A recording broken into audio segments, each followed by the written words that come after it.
Okay, nobody get offended. It's time to discuss the Xbox Showcase.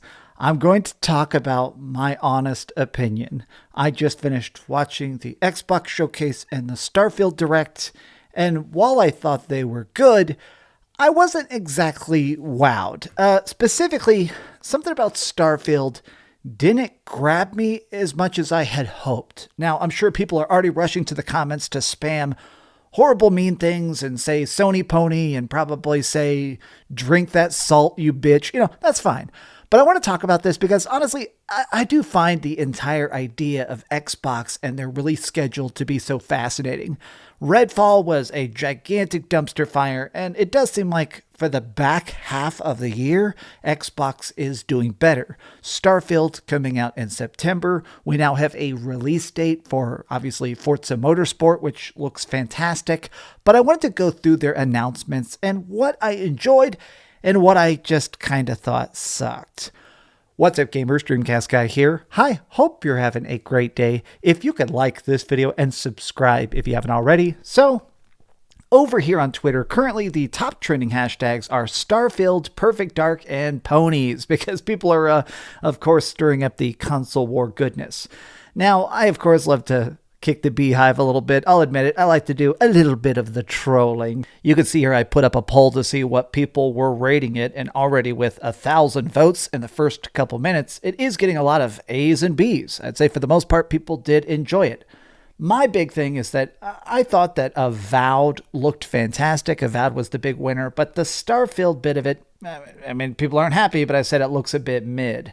So some people are saying great. Some people are saying, wow, that really bored the heck out of them. I'm seeing a lot of 4 out of 10s. A lot of people saying could have been better. But my big issue is that the whole first half of this showcase was just cinematic trailers. And they said they weren't going to do that. Like, hey, it's a cinematic trailer for Fable. Wow, look, cinematic trailer. There's Fable as a cutscene. Great. Okay, what's up next? Okay, it's this game called South of Midnight. What's South of Midnight? It's another cinematic trailer. Yeah.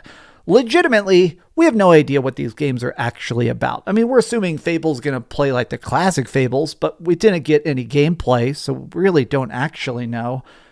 Whatever this thing is, it's some sort of like stop action animation. That's cool. We have no idea what South of Midnight is going to be at all. Oh, great. Here's another freaking trailer. It's a Star Wars game, and it's another cinematic trailer. Okay, so I'm just saying, I thought we agreed that we wanted gameplay, right? We wanted those cool things that were actually going to show us how it's going to be when we pick up the controller. My whole thing is, with this showcase, I wanted gameplay and release dates. But let's actually scroll down a bit and talk about the positives. A lot of these cinematic trailers definitely didn't wow me. They didn't really do anything to me. But, here's where, in my opinion, it really began to pick up. Payday 3 looks fantastic. The Persona 3 remake is, in fact, real. And I'll be honest, it looks a lot like Persona 5, and I do mean this as a compliment. Like, oh my God, look at that. It's freaking Persona 3 is a full-blown remake. That's coming to Xbox Game Pass day one. I'm not sure what Microsoft paid for it, but that is a huge win. This is probably my game of the show. Avowed. Avowed looks absolutely incredible. This looks insane.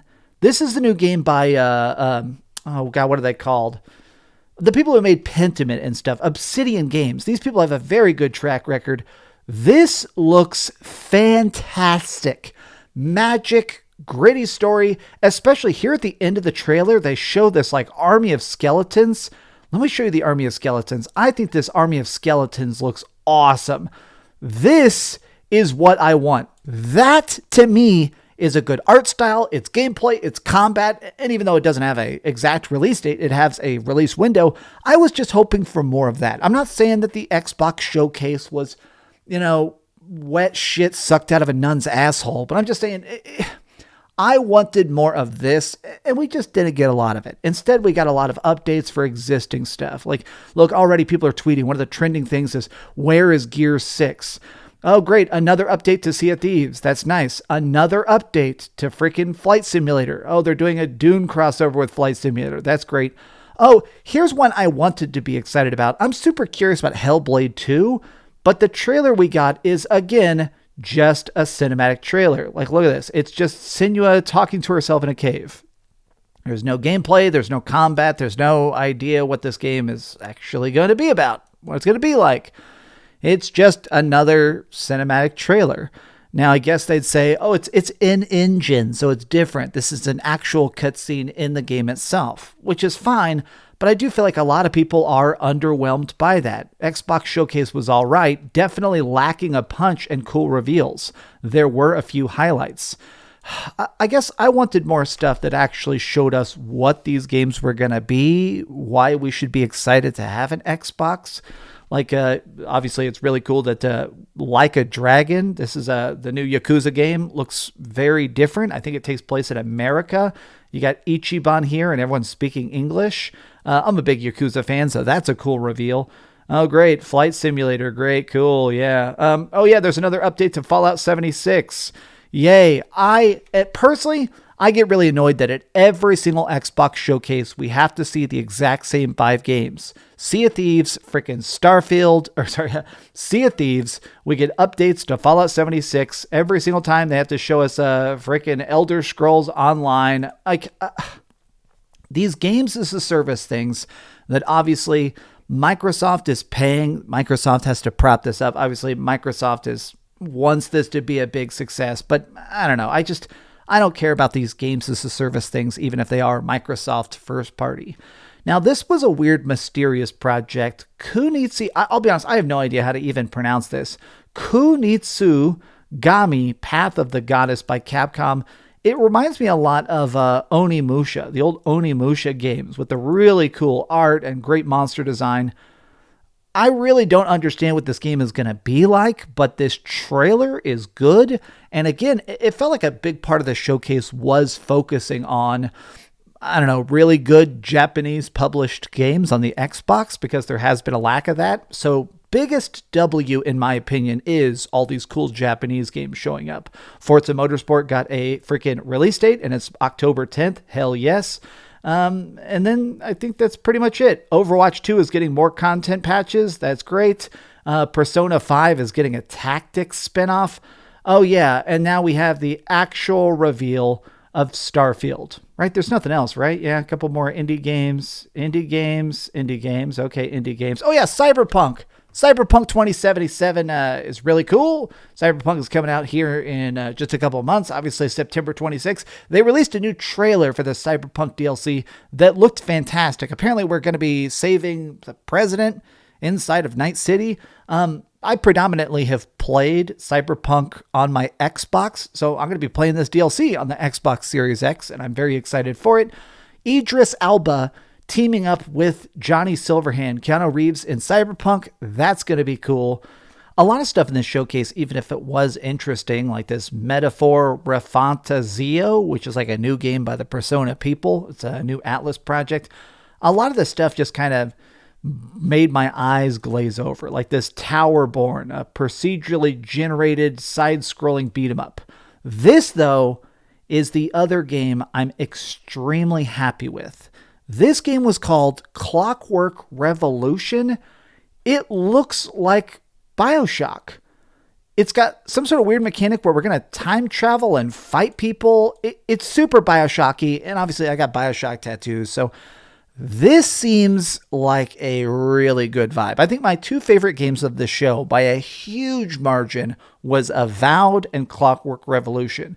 If these games actually have like really solid, I don't know, I think this is the kind of stuff that can sell Xboxes. Make games like this that actually look good and high quality and important and really say like, hey, here's the Xbox.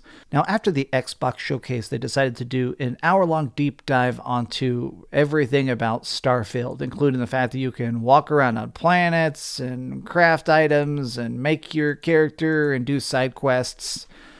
I'm going to sound like a real wet blanket, but I don't know why something about Starfield does not grab me. In a lot of this gameplay they showed today, honestly, a lot of the NPCs had incredibly dead eyes. The dialogue seemed really kind of cringe. The combat seemed incredibly boring. They kept showing combat segments where people practically didn't even fight back. And, to each their own. But to me, it just didn't look great. Starfield looks a lot like Fallout 4 in space. And I like Fallout 4, but I kind of thought that Starfield would be more than that. I kind of thought that Starfield was supposed to be that next-gen step. But, it seems like the rest of the internet is loving it. I'm looking at it, and there's a bunch of people saying, like, yeah, me seeing all the things you can do in Starfield. I see a bunch of people saying, like, Xbox needed one of their best showcases, and I think they delivered as close as perfect as you can get. There's a Starfield controller. This seems like everybody else is loving Starfield.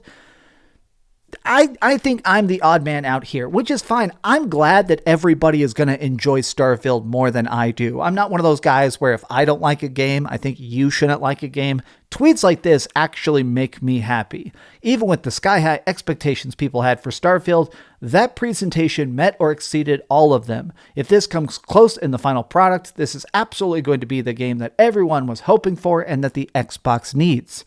Personally, I don't feel that vibe. But I'm glad that other people do. I think it's totally fine. I think gamers and a lot of like movie nerds and stuff need to be able to get that skill where you can take a step back and say, I'm glad that you love it. I do not understand the love for Starfield. To me, it looked like a 6 or 7 out of 10 game. It looked like a fine generic space exploration game, but that's fine.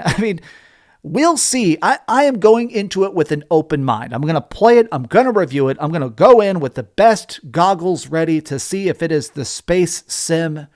And it's going to be fun as hell. I'm going to go into it and just try and be the most dirty pirate in the universe. But as it stands, I'm pretty lukewarm on it. I guess we'll know how good it is here, though, in a couple months. So thanks so much for watching this video, gamers. If you enjoyed it, give it a big old thumbs up, share it with your friends, and subscribe if you haven't already. And please keep dreaming. Tonight, there's supposed to be a super long presentation about Final Fantasy 16, and they're supposed to be shadow dropping the Final Fantasy 16 demo today. So I'm definitely going to be doing a freaking video whenever that comes out. Be ready for the Final Fantasy 16 video, and please try not to do too much console warring down in the comment section. I'm going to need a hazmat suit to go read all those comments, I'm sure. Thank you. All right. Man, what a day. Thanks so much for watching that video. If you want to see something else, you can always click this link to see what I put up last, or, subscribe and see what's coming up next. Also, I promise that whatever I do, it'll try not to suck.